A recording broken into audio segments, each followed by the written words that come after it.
I'm Coach Natalie Carey, and today I'm doing your form in 5 for broad jump to back pedal. Let me show you the exercise and then we'll break it down.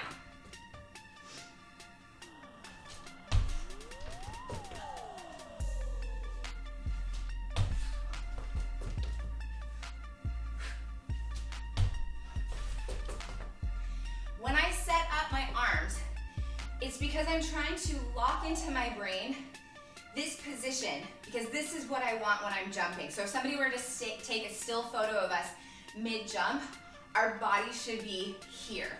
We should have arms up, we should have rib cage stacked over hips because we're not leaving our booty behind. Our hips are extending so they're right underneath that rib cage. When I land, I'm landing in a squat, and then I'm doing fast, light feet to back pedal.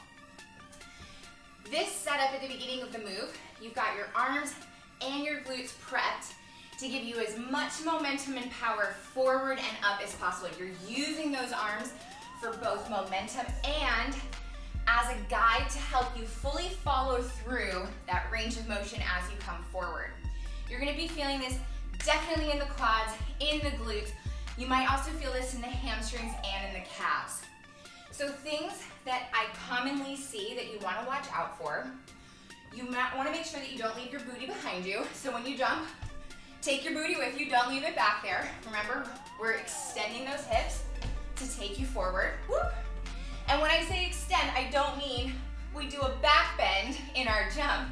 I mean we get them fully forward so that hips are right under that rib cage again, neutral spine.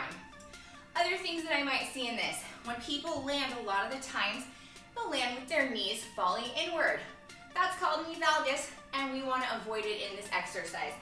So you can do a little check down for yourself when you jump. Make sure that knees are underneath hips lined up with toes.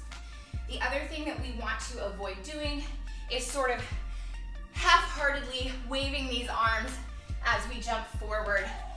Let them propel you forward and guide your chest open up into that beautiful postural optimal position, optimal posture position, and then you land. Lastly, I'll see big steps backward to get back to your starting position. We want fast, light feet to bring us backwards.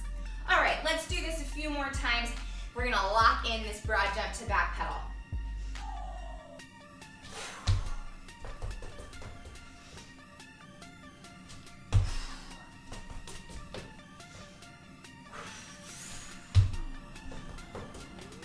One thing I'm noticing too, big inhale, and then I exhale as I propel myself forward. Any other questions or comments about this exercise, please let me know. I'm Coach Natalie Carey. If this video was helpful, please give my channel a subscribe, give this video a like, and let me know what you want to see next.